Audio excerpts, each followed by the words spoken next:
So you don't have much money and you decide that you're going to go and ask your mum for 800 quid so you can buy yourself a van because you've got a vision. 4 years down the track, that vision is turned into £1 million a year turnover. That's exactly what my next guest did. Are you ready to hear his story? Let's do it.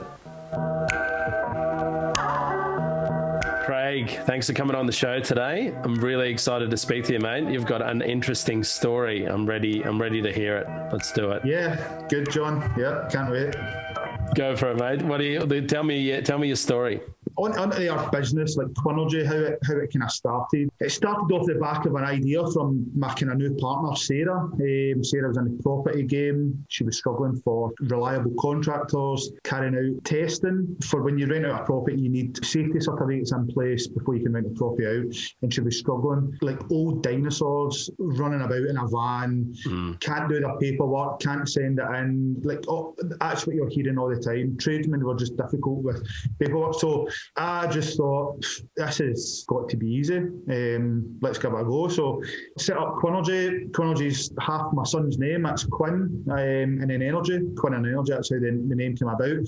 Nice. Thought, let's bring new technology into a market which is really needing it. And we decided to set up a safety certificate business, basically doing this for landlords. So yeah, set that up. The stumbling block was how to fund it, how to start it, great big ideas, but how do you feed it? How do you feed the idea? And at that stage, I was going through a separation. I was left the kind of family home, and I was staying with my parents and friends and stuff like that. So I just decided, you know what, this is just, might as well just go for it. Just bite the bullet, put everything you've got into it. Built up the courage to go and ask my mum for some money, and she took £1,000 loan out of the credit union for me and gave me 800 of it. And then I went and bought a van, an old Merc van, Vito van. It had 178,000 miles on it. It was rusty everywhere. It took 10 minutes to start. you had to switch your radio off, the fans off, everything all off, and like basically pray every time it's starting. But anyway, got that. And then just started basically started doing work for Sarah first, and then used her as a kind of foundation. So I just done everything she wanted and worked it from there. And then her company that she worked for, a company called Care and Letting, they've seen that what I was doing, and then they decided, can we use you for all our safety certificates? Done that, then realised, that this is easy scalable. You can work out how much time's involved in each visit. And then I bought a software package that brought all these certificates into place. It's a scheduler. So then I realised, right, we need an admin person to schedule this up and run me and done that. And then brought on a girl, Amy, straight away within about 3 weeks of the company being started. So just let me interrupt. So that was your first move. So it was just you doing all these certificates and doing the safety stuff, and then you brought on Amy, was it? Yeah, I brought Amy on. So I kind of knew straight away that the admin is what was holding all the other contractors back. Yeah. And what was holding me back, like answering emails, answering phone calls, sending the certificate, sending the invoice. And obviously with a certificate, you're looking at the condition of the electrics, the plumbing, the gas.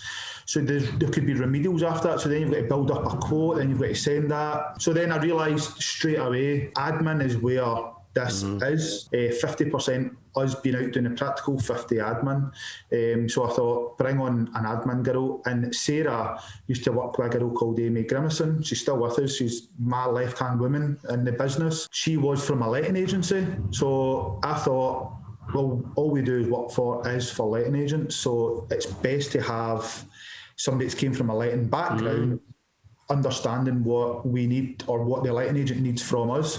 So brought Amy in straight away, knowing fine well I didn't have enough money to pay me or her. So I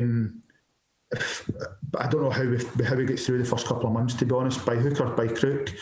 We were just asking for money like the next day of invoice and stuff like that, bringing it on and making sure Amy got her wage first. She had a child in a house, and I always want to look after the employees first. And basically we grew dramatically within the first 6 months. I think it's just a niche market. I got there at the right time and presented it well. It actually showed our clients what it is we can do, and how we can save them time and money, and it just snowballed. Before you know it, I was going out and selling a lot and trying to get new letting agents on, new people. It got to a stage where after about a year it flipped, where everyone was coming to us. We didn't have to go out and sell. That is the best moment. That is like that moment where you go, not kind of made it, but this is easier now, if that makes sense. People are coming looking for you for your service. That's awesome. Yeah, you know how hard it is when you're going out trying to sell something to somebody, and you're like, no, listen, no, I'm trying to, you need this. Do you know what I mean? It's like, it's hard to sell. I find it hard to sell unless somebody actually comes to you and goes, can I have a price list or this? That makes it easy. But when you're going in off the street and talking to them and going, see, instead of sending out 3 contractors, like one to do your gas work, one to do your electrical work, one to do your plumbing, one to do your energy. So 4 kind of contractors then want to do your energy. I'm fully trained to do all of it, and the guys that I was bringing on are fully trained, like multidiscipline, to do it all in one visit. Trying to explain that to a trade that's been doing it the same way for 20 years is difficult. So yeah, that was the kind of first hurdle, is trying to sell that idea. But then there was the new age of letting agents or property managers. They understood it and they adopted the kind of niche business that we are quite quickly, and it snowballed ever since. And now we're doing different things, but Quinnergy's still there doing the safety certificates for letting agents, landlords, but we're now doing boiler care, electrical care for people who own their own homes. So instead of going with British Gas, you can come with us. You pay, it's like 35 pence a day, and it covers you for your boiler, and you can upscale it to cover your electrics and stuff like that. So wow. That's where we're going to next, trying to get subscriptions so that you've got X amount of people paying per month. It's kind of a cash roll in your wages till your work comes in. So that's where we are. That's awesome. So what did you do prior to starting Quinnergy? Like what were you doing before that prompted you to make that change? Like you were saying that obviously you were going through, a separation and on all of those things. But yeah, what were you doing previously?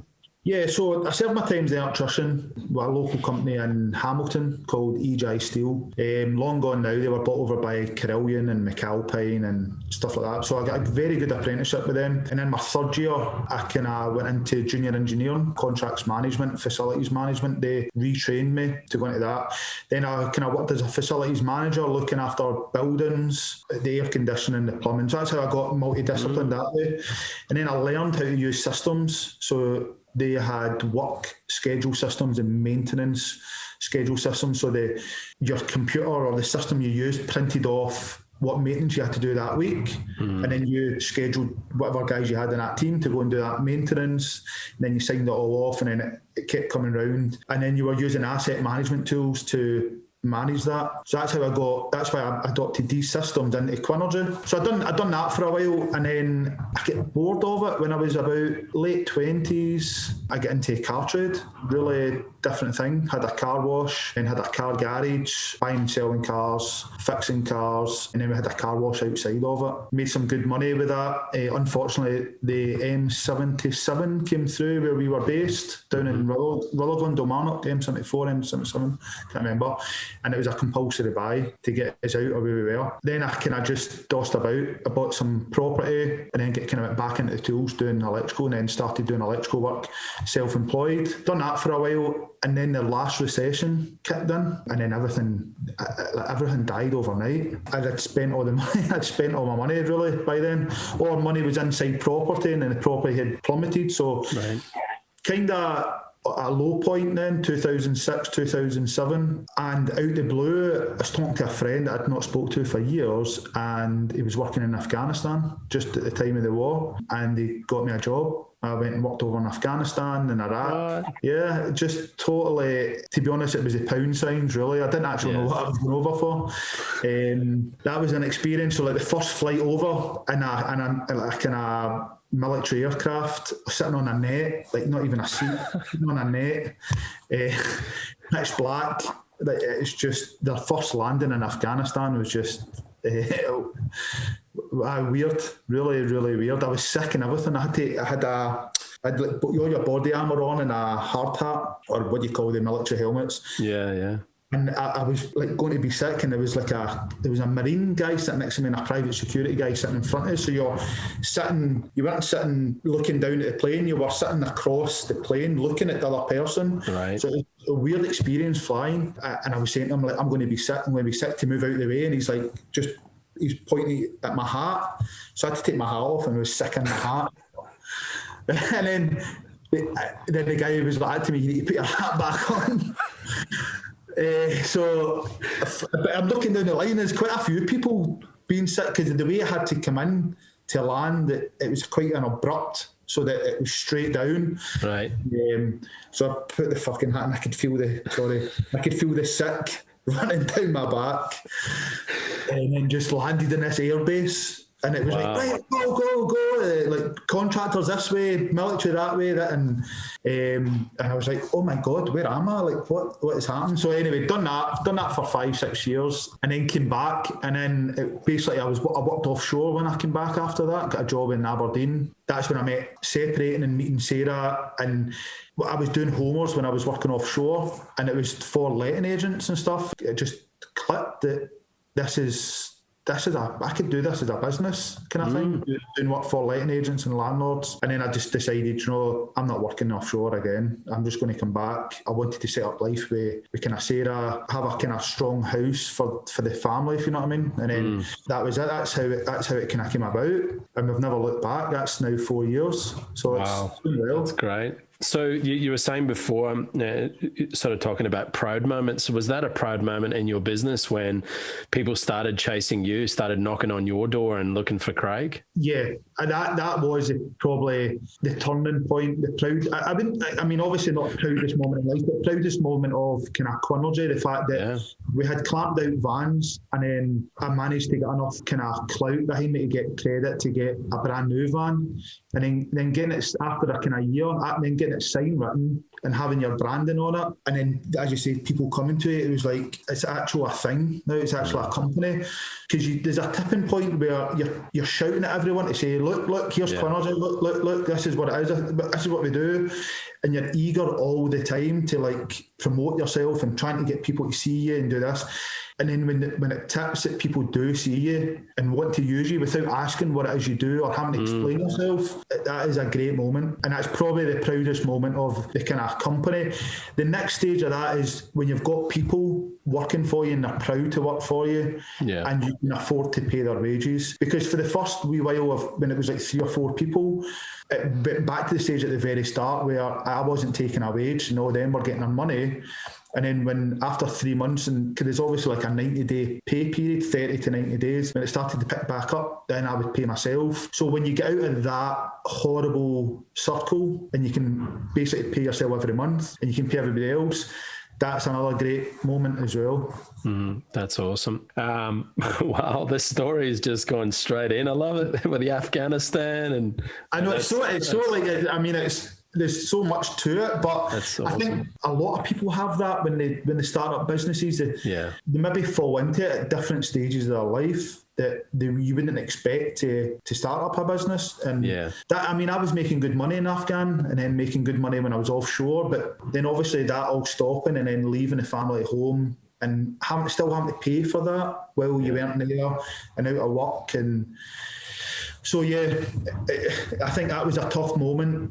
And then, as I say, 4 years later, it's a distant kind of memory now, do you know what I mean? Yeah, that's awesome. What platforms do you like to use to advertise your business and to get your word out there? We're using all of them, really. But for social media, we're doing better now on Instagram than what we were doing. But it's not great. We've only got like a small following, a couple of thousand, and we get maybe 200 or 300 views per story feed kind of every day and about 100 likes. So it's very average. But what a lot of people are saying to me is they're loving the content on the Instagram, but whether that brings in work, it probably doesn't.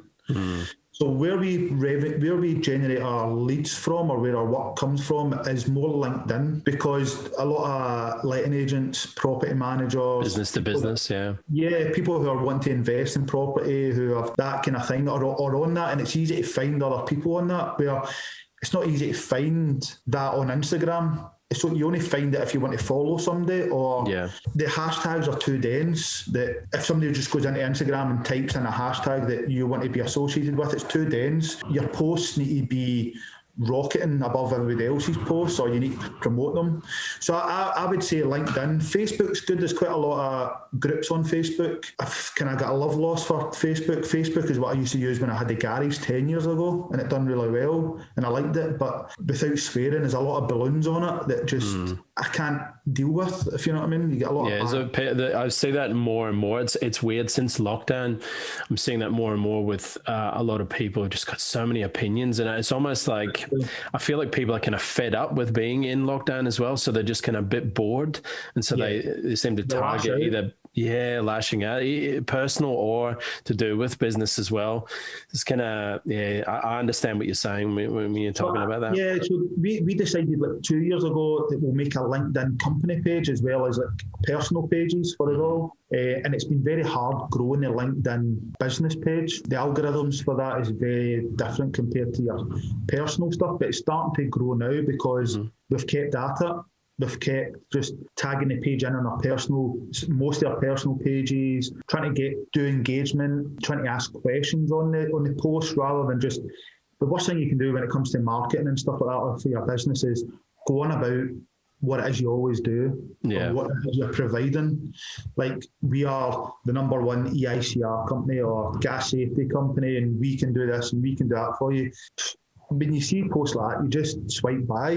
Where if you put something funny on, something different, or like a nice car, or like a nice coffee from Roasted, like different things, if you just put different stuff on, people then get a feel for you as a person and what you are as the company, and they start to follow that. Most people will know what it is you do, but you need to bring them in.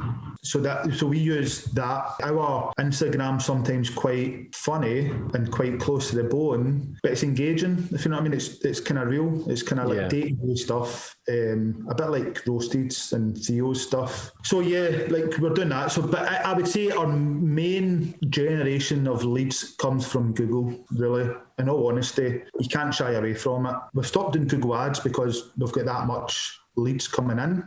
But Google ads is targeted for exactly what it is you do. So if you've got good Google ads, you can't beat that. And if you've got a good SEO on your website, again, you can't beat that. But to have good SEO, you need good structure around about it. So you need good social media, because that all feeds in. If it's all pointing to your website, even though people might say, I don't need this, I don't do that, you do really. It all ties in somewhere.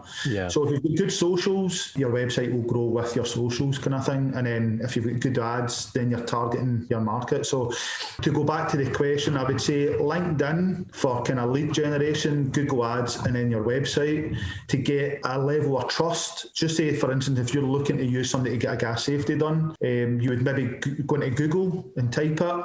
But then when you're on the website or you're on there, you would then go to our Instagram or our Facebook to get a level of trust, to find out what it is we do and how we do it and who we are and if we're going to turn up, kind of thing. That's where I feel social media comes into play. Yeah, absolutely. And then, so have you got any favorite podcasts that you listen to, or books that you've read in the past or have been reading that has motivated you within your work and got you in the right mindset with everything that you do? I think I took this inspiration from other people rather than, like, at the time when we set this up, I wasn't really into podcasts. I didn't actually really know too much. I knew about podcasts, but it wasn't my kind of cup of tea. I think it was more watching YouTube videos of people like succeeding, but also seeing other people around about me achieving their goals or their dreams, if you know what I mean. A lot of people going out and going for it. So I think I've took inspiration from all kind of thoughts, and I think it was because I was in such a low point in my life that you're either going to turn it around and go for it, or, I mean, I don't want to say you could either go further down the scale or whatever, but you might take a wee bit of inspiration from somebody, but it's yourself that needs to absorb it. and go, like, I need to actually do something. Everybody can talk a good game and go, well, see if you've done this and done that. And done. So many people telling you how to do things, but you need to actually work out how you want to do it, and then do it. If it doesn't work, do it a different way, and then do it a different way. Just keep doing it till you find. You can go and talk to as many people in banks, you can talk to entrepreneurs, but there's probably even better entrepreneurs out there that you've not heard of, that are not staying in how they do their stories. And I feel a lot of the people that you do hear from, they're maybe not, they're hiding a lot, if you know what I mean. They're not telling you the full kind of stories. So podcasts, I like there's a guy called Mike Winnett who's got a podcast series called The Contrapreneur, and what he does is he looks out people who are conning people to be entrepreneurs, so selling fake courses on how to be a millionaire, how to do cryptocurrency, all that stuff. So I've been on one of his podcasts, and he's done some stuff for me in the past. I like him as a person. I like what he does. I like where he is. Again, he started with nothing, set up a online training company, sold it, got his money. There was a few of them. And then he set up a production company, a bit like yourself, a kind of production company. And then they go and do these videos on Contrapreneur Bingo. It's quite good. So I like him. Whether I've got inspiration from him, I doubt it. But there's not been a specific podcast or just pull bits from all over the place. Yeah, and it doesn't help. I'm dyslexic as well, and I've got a tiny bit of Asperger's. So like reading and writing for me is I can't do it. I just switch off after like a couple of pages. I can't take it in. I think I had to change, if you know what I mean. I had to make this jump. So there wasn't one person, sorry to not give you a good answer. No, that's great. That's a great answer. There wasn't one podcast that done it for me or anything like that. Yeah. I really appreciate you coming on today, Craig, and chatting to us. And would you mind if you came on again? Because I think because you really do have some interesting stories, and getting some really good information off you as well about, the different platforms you've been using and the different strategies or whatever else. But I'd love to pose some more questions at you and get some more information. I would love that. No, that's awesome. Guys, thanks very much for watching today. And thank you, Craig, for jumping on and chatting to us. We really do appreciate it. And we look forward to the next time that you're on. Yeah, perfect. Thank you very much, John. Thank you. Thanks, guys. Make sure you like and subscribe the channel, and we'll put all the information for Craig underneath here, and you can go to his website and get the information. Thanks very much. See you next time.